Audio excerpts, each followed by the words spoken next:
Explique-moi donc ça. Explique-moi donc ça! Explique-moi donc ça! Explique-le! Explique-moi! Et voici votre animatrice, Kimi Kardashian! Ouais!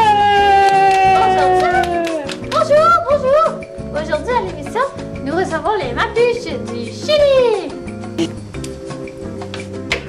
Nous voilà donc au Chili! Nous sommes dans la forêt pour rencontrer le chef des Mapuches, Pedro! Dans le fond, aujourd'hui, je vais vous poser plein de questions sur votre groupe ancestral. La question qui est dans la bouche de tous. Qui êtes-vous? Nous, Mapuches, sommes les gens de la Terre. Nous sommes présents surtout au Chili et notre population est évaluée à environ 1 200 000 personnes. Oh, et quelles sont vos origines et un peu de votre histoire? L'origine même des Mapuches est incertaine. L'hypothèse la plus probable est que les Mapuches auraient émigré au Chili à partir de la Pampa argentine, de la forêt amazonienne et des plateaux du Chaco paraguayen. Mais à l'arrivée des Espagnols en 1541, les Mapuches ont commencé à être attaqués et nous avons perdu beaucoup de territoires.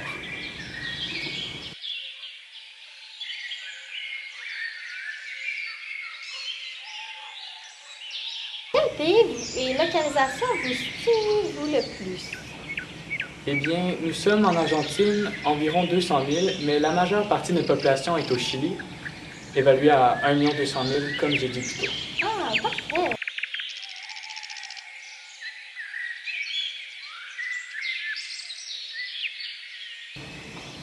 Quel est votre principal environnement, vous, les Mapuches?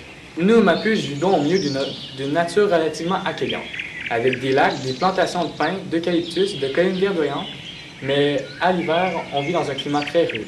Rude? Ah oui? Oui. Leur histoire est parsemée de tremblements de terre, de raz-de-marée, comme le raconte le récit de nos origines. Parfait. Merci.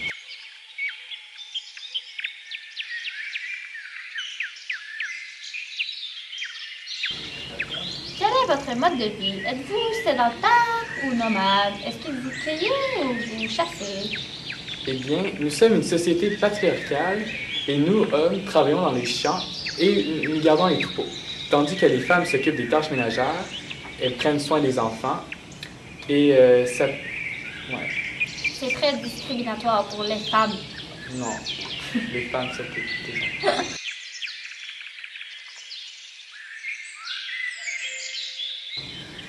Quelles sont vos cultures de croyances et de religions? Eh bien, nos croyances de notre peuple Mapuche sont fondées sur le culte des esprits et des ancêtres. Les Mapuches sont indissociables de la terre, des animaux, de la nature qu'ils considèrent comme sacrés. Mais avec l'invasion des Espagnols, beaucoup ont été évangélisés par le christianisme. Ah.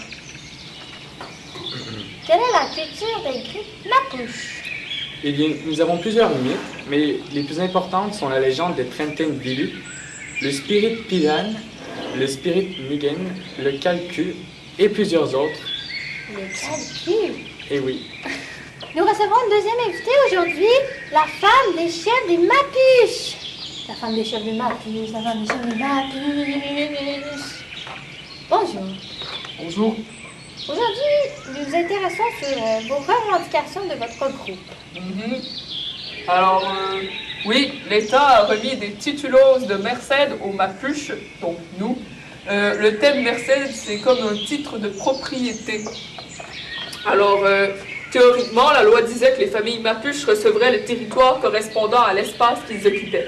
En fait, les autorités ont considéré que ce qui était occupé était seulement l'espace qui recouvrait notre maison et notre potager. On n'a pas pris en considération le fait que c'était un peuple qui bougeait et qui élevait des animaux sur de vastes superficies de terre.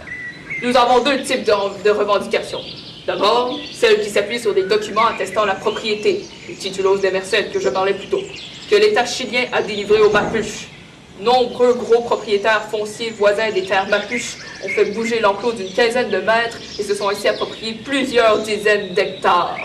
Généralement, quand l'État se retrouve dans cette situation, que le titre de propriété délivré par lui-même n'a d'évidence pas été respecté, Il donne comme mission à la CONADI, qui est la Corporation Nationale...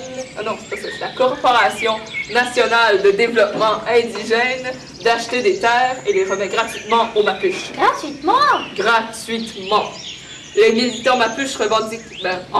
nous revendiquons également des droits politiques, dont la reconstitution d'une nation en tant que peuple, c'est-à-dire la possibilité d'exercer une autonomie politique. Qu'est-ce que la politique? Ouais.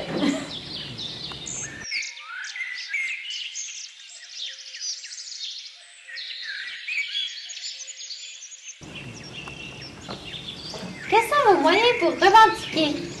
Nous avons plusieurs moyens de revendication. Entre autres, nous faisons beaucoup de soulèvements mapuches, de manifestations, mais notre moyen principal se résume à la grève de la faim.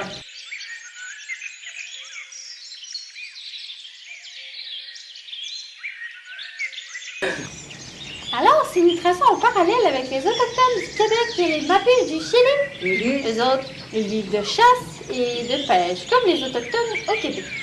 Ah oui? Votre revendication sont les mêmes et vous revendiquez le propre territoire.